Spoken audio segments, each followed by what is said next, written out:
Hello बच्चों, कैसे हो? एकदम बढ़िया, मस्त। चलिए आज स्टार्ट करते हैं इलेक्ट्रिक चार्जेस एंड फील्ड्स का लेक्चर नंबर 9, जिसमें हम पढ़ेंगे electric dipole.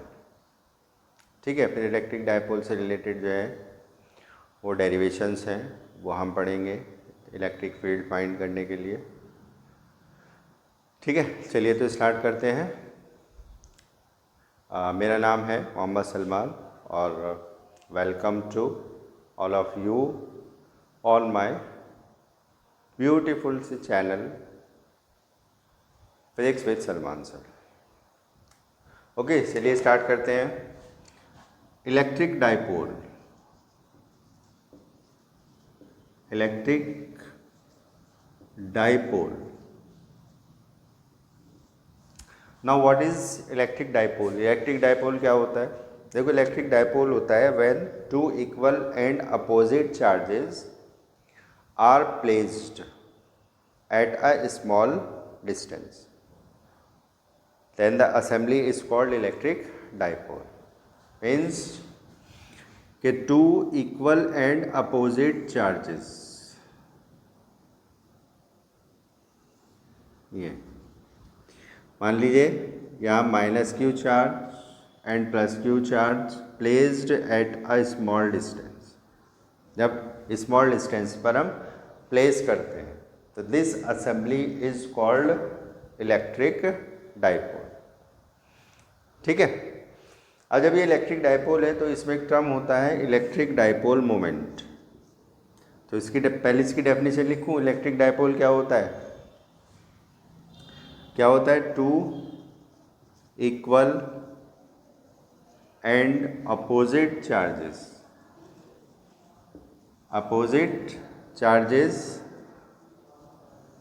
Are placed at a small distance.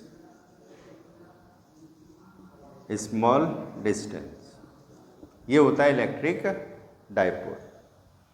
ठीक है, अब इलेक्ट्रिक डाइपोल का एक मोमेंट होता है जिसको हम कहते हैं electric dipole moment. Electric dipole moment को P से डिनोट करते हैं and P is equals to होता है Q इंटू 12।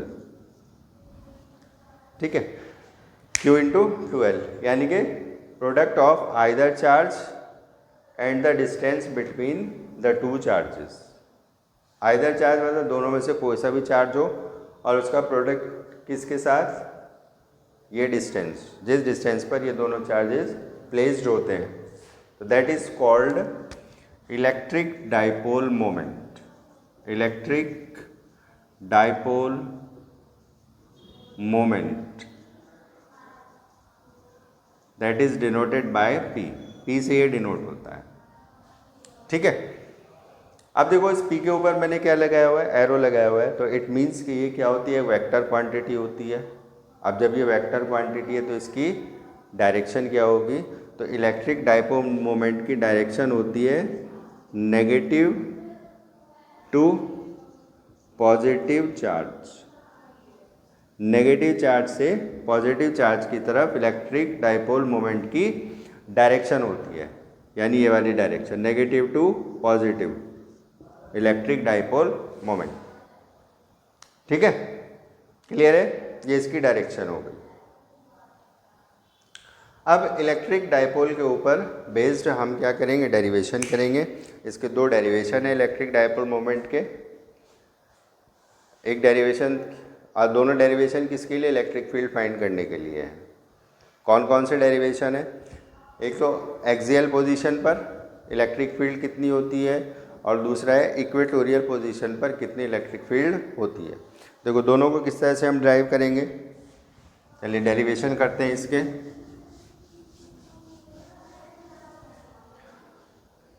फर्स्ट डेरिवेशन क्या है इसका? इलेक्ट्रिक फील्ड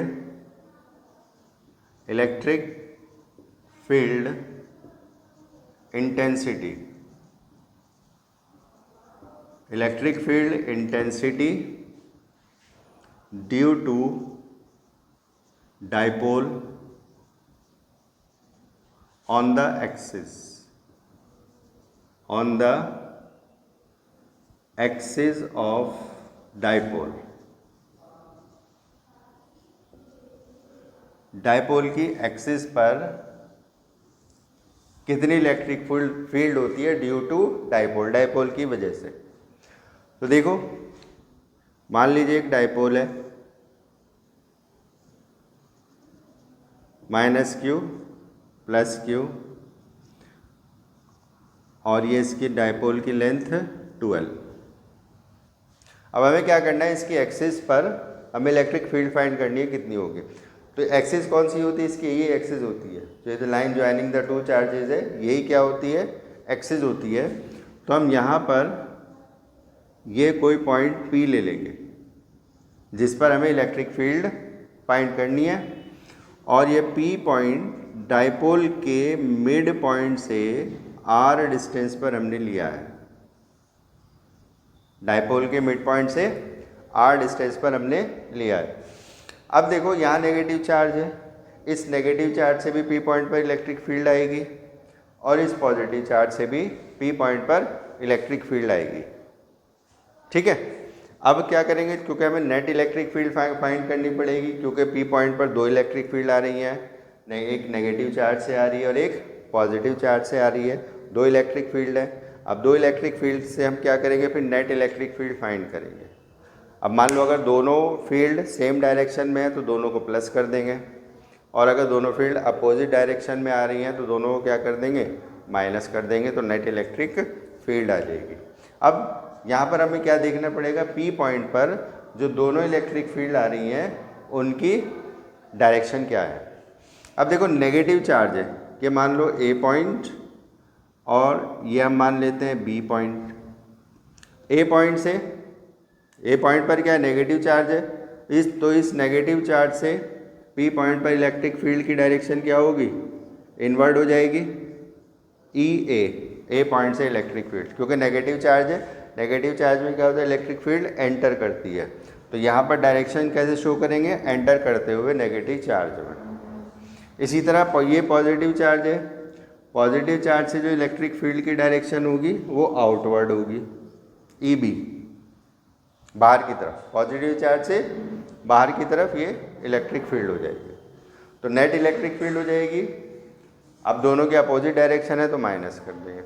अब हम EB में से EA को माइनस करें या EA में से EB को माइनस करें, ये हमें देखना पड़ेगा कि EA की इलेक्ट्रिक फील्ड इंटेंसिटी ज़्यादा है या EB की इलेक्ट्रिक फील्ड इंटेंसिटी ज़्यादा है। तो देखो वो किस पे डिपेंड करेगी, डिस्टेंस पर। +q चार्ज जो है वो P के नियर है in comparison to -q। -q क्या है, थोड़ा दूर है, और +q क्या है, इसके नियर है। तो इसका मतलब क्या हुआ कि जो +q चार्ज की इंटेंसिटी है, इलेक्ट्रिक फील्ड इंटेंसिटी, वो ज़्यादा होगी in comparison to -q charge, क्योंकि -q थोड़ा आगे डिस्टेंस पर रखा हुआ है। तो हम क्या करेंगे, फिर यहाँ पर EB माइनस EA कर देंगे। तो पहले EA और EB फाइंड करें, यानी इलेक्ट्रिक फील्ड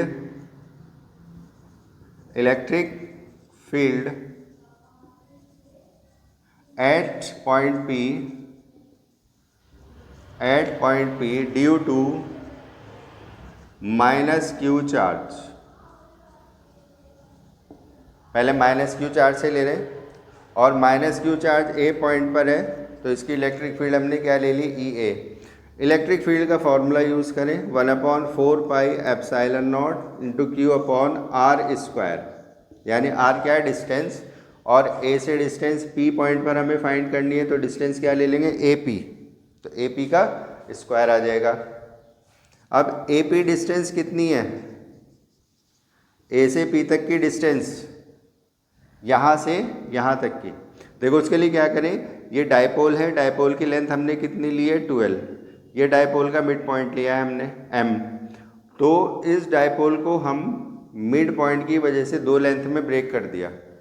L लेंथ ये हो जाएगी, L लेंथ ये हो जाएगी, दोनों लेंथ L L हो जाएगी। अब A से P तक की डिस्टेंस लेनी है, तो A से P तक में AM कितना है, L, और M से P तक की डिस्टेंस हमने कितनी ली हुई है, R, तो यहाँ से ये पूरी डिस्टेंस कितनी हो जाएगी, एल प्लस आर या आर प्लस एल। तो मैंने क्या लिख दिया यहाँ पर, आर प्लस एल का होल स्क्वायर। ये इलेक्ट्रिक फील्ड आ जाएगी ड्यू टू नेगेटिव चार्ज।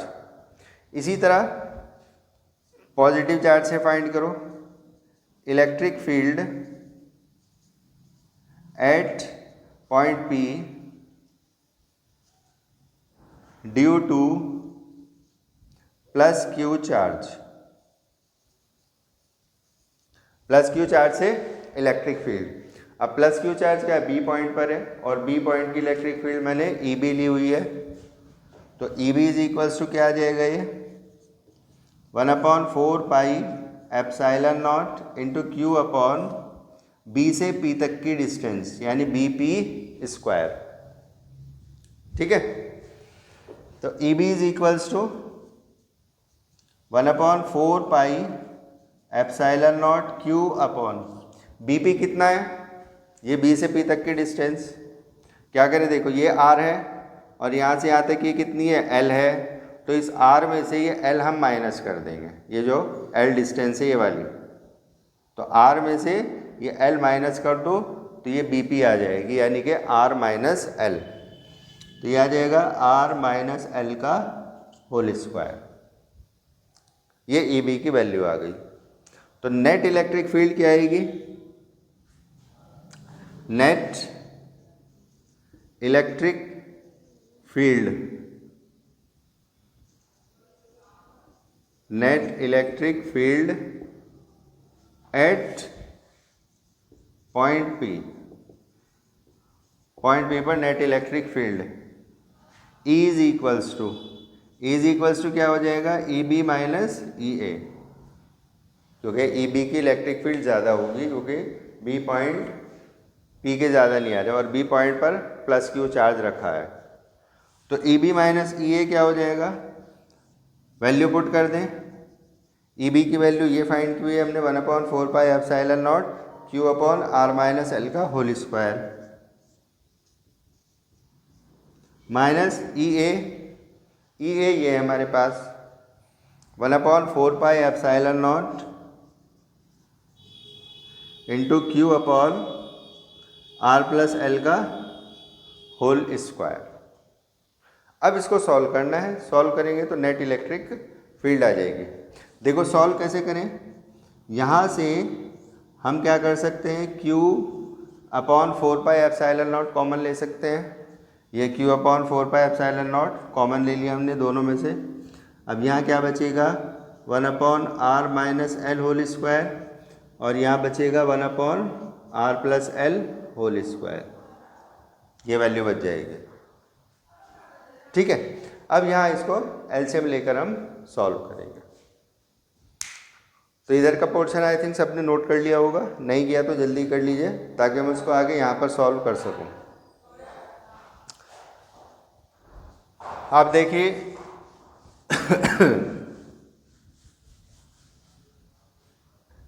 क्या हमारे पास Q upon 4 pi epsilon not. यहाँ पर हम क्या करें, इन दोनों का एलसीएम ले लें। एलसीएम क्या आ जाएगा, r minus L whole square और r plus L whole square, ये एलसीएम आ जाएगा। तो इधर आ जाएगा r plus L whole square और minus r minus L whole square. तो Q upon 4 pi epsilon naught, क्या करना है, यहाँ पर दोनों जगह इसका होल स्क्वायर एक्सपेंड कर दो। r plus L whole square expand करेंगे तो r square plus L square plus 2rl minus यहाँ r माइनस एल का, तो r square minus L square plus 2rl, ये इसका होल स्क्वायर आ गया।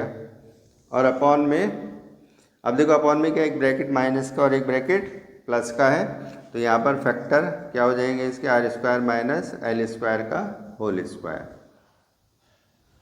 Minus R square plus R square cancel, minus L square plus L square cancel. तो Q upon 4 pi epsilon naught 2rl plus 2rl कितना हो जाएगा, 4rl और upon R square minus L square का whole square. अब देखो यहाँ पर क्या होता है कि जो 2l डिस्टेंस है, ये बहुत छोटी होती है क्योंकि डेफिनेशन ही यही है इलेक्ट्रिक डायपोल की कि two equal and opposite charges placed at a small distance. तो यानी 2l डिस्टेंस जो है ये बहुत छोटी है, और इसकी भी अगर हम हाफ कर दें यानी l, तो ये और ज़्यादा छोटी हो जाएगी।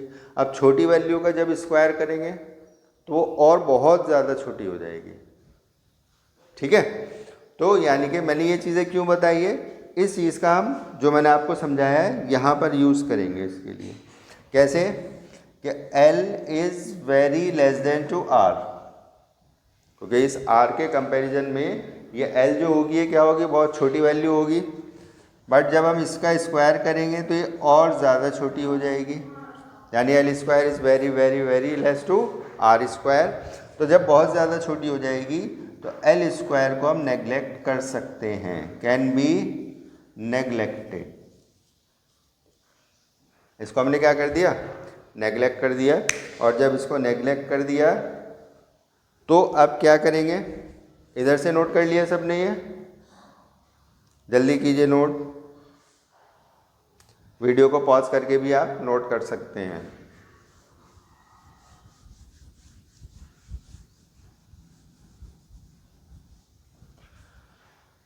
अब देखो यहाँ पर हमने क्या ले लिया कि L स्क्वायर नेगलेक्ट किया जा सकता है, तो अब इस L स्क्वायर को हम नेगलेक्ट करेंगे और इसको ऐसे लिख देंगे 1/4 पाई एप्सिलॉन नॉट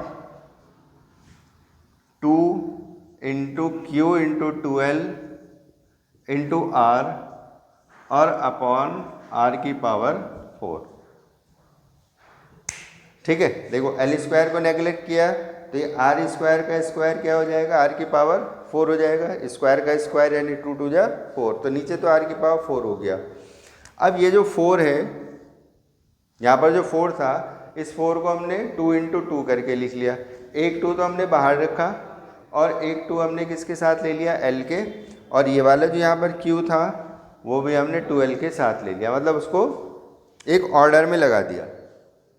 उस ऑर्डर में लगाने का एक रीज़न है, क्या रीज़न है वो यहाँ पर देखो आप, 1/4 पाई एप्सिलॉन नॉट 2, अब Q इंटू 2L, ये फॉर्मूला भी हमने अब पढ़ा था कि Q इंटू 2L किसके इक्वल होता है, P के, ये डायपोल मोमेंट है। तो इस Q इंटू 2L को हम क्या लिख सकते हैं, P लिख सकते हैं। अब यहाँ से एक R इस यहाँ R से कैंसिल होकर पावर 3 रह जाएगी, तो अपॉन में क्या बच जाएगा, R3। तो ये नेट इलेक्ट्रिक फील्ड आ जाएगी due to a dipole on the axis of a dipole, dipole की एक्सिस पर ये इलेक्ट्रिक फील्ड का फॉर्मूला आ जाएगा। ठीक है, आई थिंक सबकी समझ में आ गया होगा। इसमें कैलकुलेशन ज़्यादा है, फिजिक्स बहुत कम है। फिजिक्स तो हमने कहाँ लगाई, जहाँ पर हमने EA और EB फाइंड किया, जो फॉर्मूले यूज़ किए वो सारी फिजिक्स है।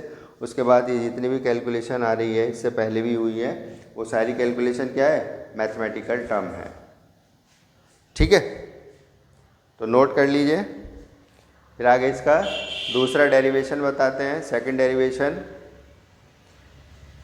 कर लिया नोट, वीडियो को पॉज करके नोट कर लेना। नेक्स्ट डेरिवेशन देखिए,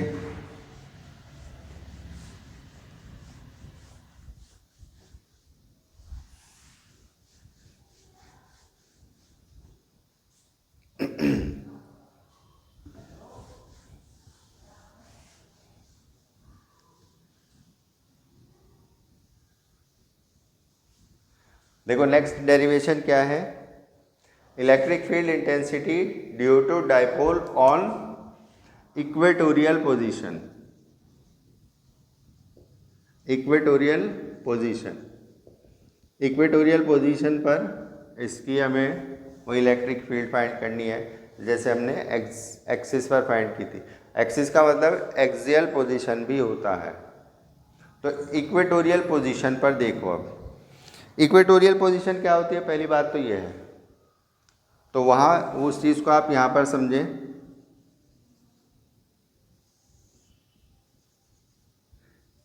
minus Q charge plus Q charge और 2L डिस्टेंस पर, ठीक है, ये डाइपोल हो गया। अब डायपोल की इक्वेटोरियल पोजीशन क्या होती है? डायपोल की इक्वेटोरियल पोजीशन होती है कि डायपोल का मिड पॉइंट लेंगे,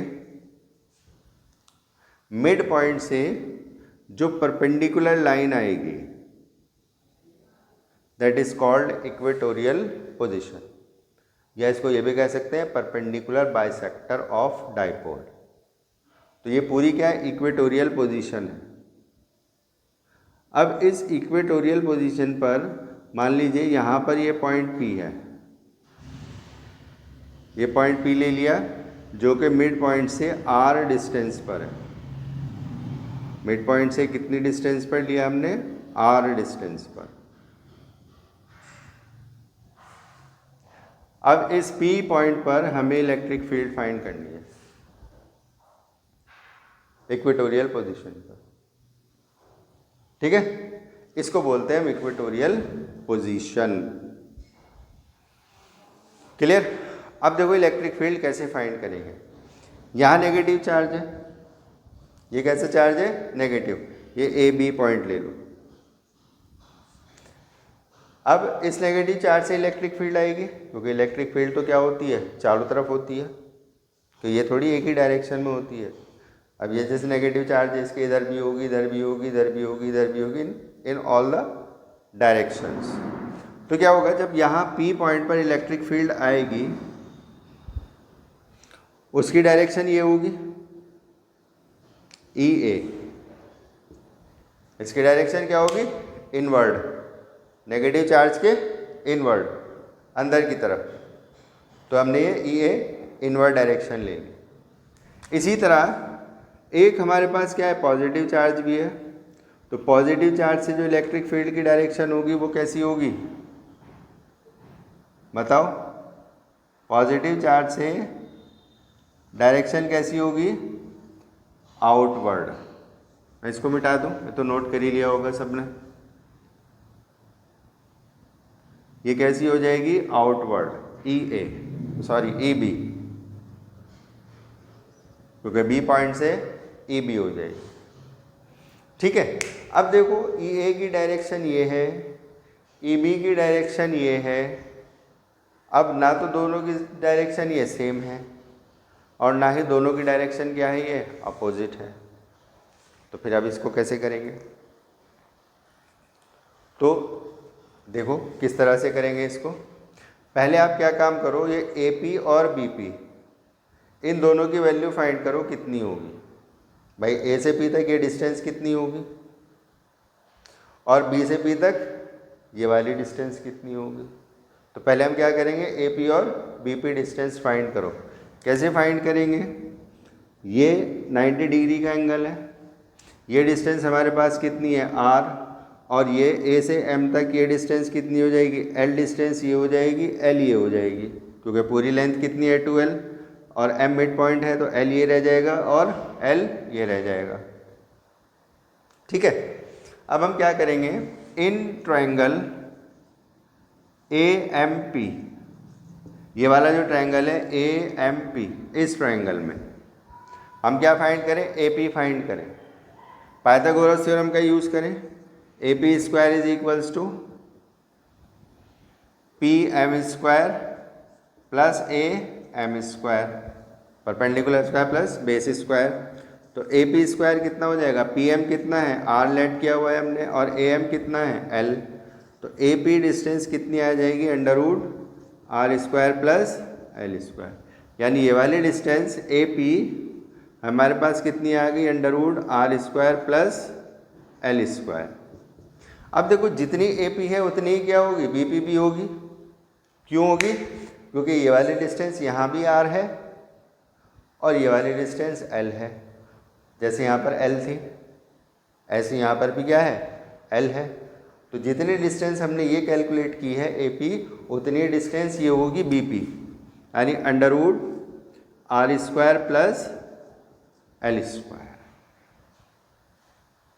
क्लियर है? अब देखो ये दोनों डिस्टेंसेस सेम हो गई, तो इसका मतलब क्या है कि ये जो एक तरह से ट्रायंगल बना है APB, ये ट्रायंगल कैसा होगा? आइसोसेलेस ट्रायंगल होगा, क्योंकि दो साइड सेम हो गई। अब जब ये आइसोसेलेस ट्रायंगल है तो इट मीन्स ये एंगल और ये एंगल दोनों क्या होंगे, सेम होंगे। आइसोसेलेस ट्रायंगल क्या होता है, इसमें दो एंगल सेम हो, और एंगल भी कौन से, opposite to equal side are equal. ठीक है, तो एंगल थीटा ये भी कितना हो जाएगा, थीटा हो जाएगा। तो हमें ये भी पता चल गया दोनों एंगल इक्वल है। अब देखो क्या करना है कि यहाँ से जो P पॉइंट है, P पॉइंट से पास होते हुए आप एक हॉरिजॉन्टल लाइन ड्रॉ करो। ठीक है, अब ये एंगल थीटा है तो ये एंगल भी थीटा होगा भाई, ऑल्टरनेट इंटीरियर एंगल। अब ये जो इलेक्ट्रिक फील्ड EA है ये थीटा एंगल पर है हॉरिजॉन्टल से, तो हम क्या करेंगे, इसको ब्रेक करेंगे। यहाँ पर क्या आ जाएगा, EA cos थीटा, इसका हॉरिजॉन्टल कंपोनेंट, और वर्टिकल कंपोनेंट ये नीचे आएगा। कितना होगा ये, EA sin थीटा। ठीक है, इसी तरह EB को भी हम ब्रेक करेंगे इसके कंपोनेंट्स में। वो देखो कैसे करेंगे, ये एंगल थीटा है तो ये एंगल भी थीटा होगा, ये एंगल कितना होगा, थीटा। अब EB इस हॉरिजॉन्टल से थीटा एंगल पर है, एक मिनट, EA cos थीटा, थोड़ा सा ऊपर करके लिखा मैंने। अब EB भी थीटा एंगल पर है इस हॉरिजॉन्टल लाइन से, तो इस हॉरिजॉन्टल लाइन पे इसका एक कंपोनेंट आ जाएगा और दूसरा कंपोनेंट इसके वर्टिकल लाइन पे। तो इस डायरेक्शन में क्या आ जाएगा, ये EB cos थीटा, और इससे वर्टिकल यानी 90 डिग्री के एंगल पर यह आ जाएगा EB sin थीटा। तो EA और EB को हमने क्या कर दिया, ब्रेक कर दिया। ठीक है, अब जब इसको ब्रेक कर दिया तो अब हमें यहाँ से नेट इलेक्ट्रिक फील्ड मिल जाएगी। अब यहाँ पर फिगर में आप ध्यान दो कि P पॉइंट पर चार तरह की इलेक्ट्रिक फील्ड हो रही है। दो इलेक्ट्रिक फील्ड तो इस डायरेक्शन में है, EA cos थीटा और EB cos थीटा, और दो इलेक्ट्रिक फील्ड ये EB sin थीटा और EA sin थीटा ये हैं। अब यहाँ पर क्या होगा कि EA sin थीटा और EB sin थीटा ये दोनों चूँकि अपोजिट डायरेक्शन में हैं और इनकी वैल्यू क्या है, सेम है, क्योंकि देखो sin थीटा दोनों में है, थीटा एंगल ये हमारे पास एंगल सेम है, तो sin थीटा दोनों में क्या होगा, सेम हो गए। और EA और EB दोनों वैल्यू भी क्या होंगी, सेम होगी, यानी electric field from point A और electric field from point B ये दोनों भी क्या होंगी, इक्वल होंगी। तो जब ये सब इक्वल है, EA sin थीटा और EB sin थीटा ये इक्वल हैं और अपोजिट डायरेक्शन में हैं, तो इट मीन्स ये दोनों क्या हो जाएंगे, क्या हो जाएंगे, दोनों कैंसिल आउट हो जाएंगे। तो इसको मैं मिटा दूं, तो यहाँ पर क्या होगा कि EA sin theta and EB sin theta are equal and opposite in direction, opposite in direction, so they cancel out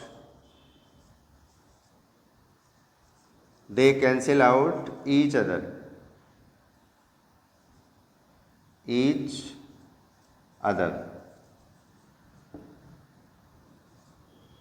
ठीक है, ये एक दूसरे को क्या कर देंगे, कैंसिल कर देंगे। तो जो नेट इलेक्ट्रिक फील्ड रहेगी हमारे पास, net electric field at point P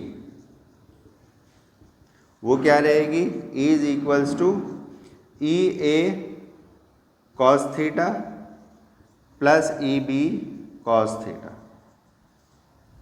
ठीक है, अब हमने इनको प्लस क्यों किया, क्योंकि EA cos थीटा और EB cos थीटा ये दोनों क्या है, सेम डायरेक्शन में इधर।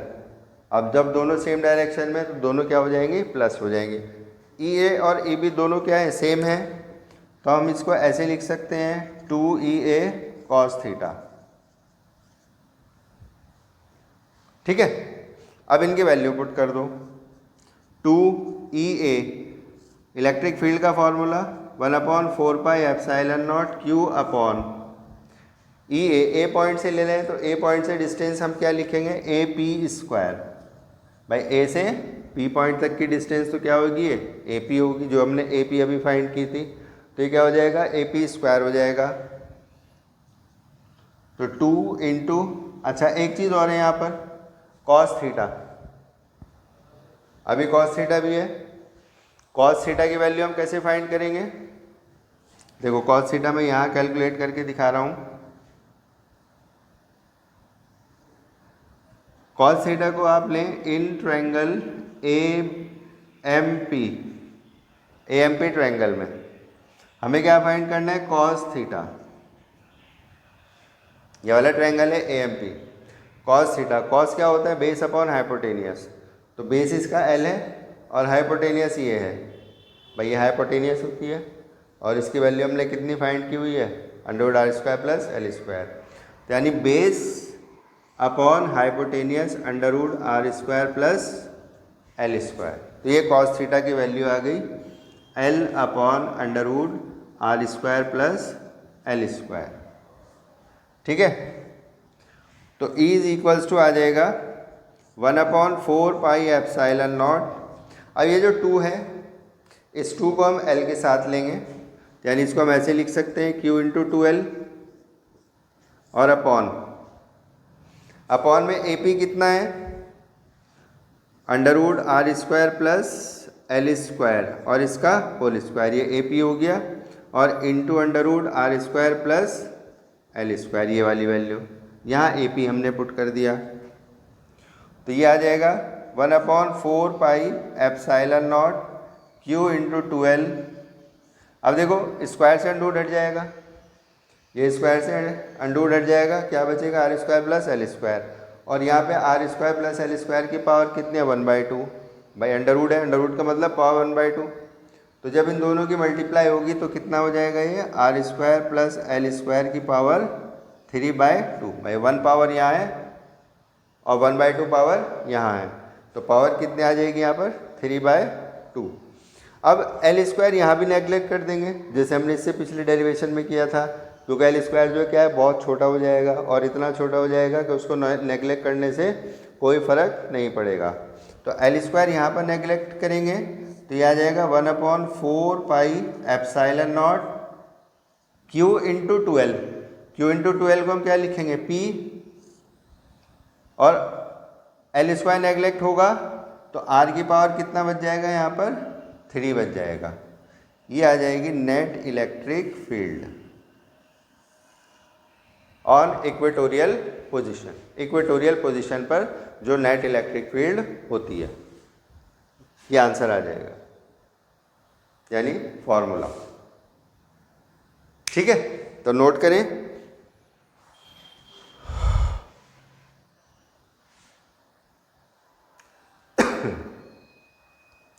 कर लिया नोट।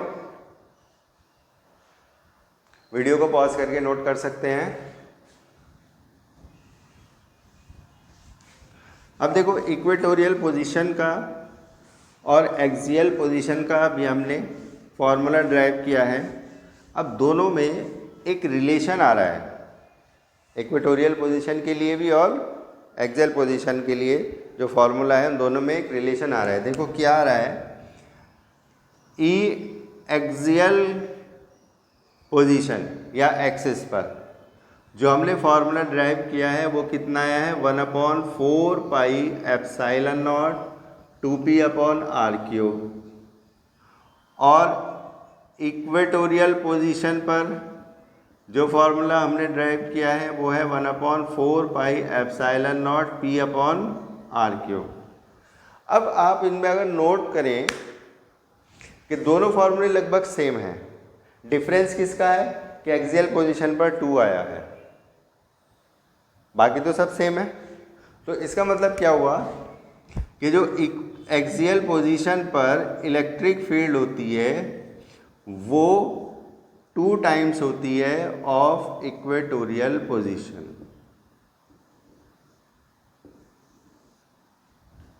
डबल होती है, ठीक है।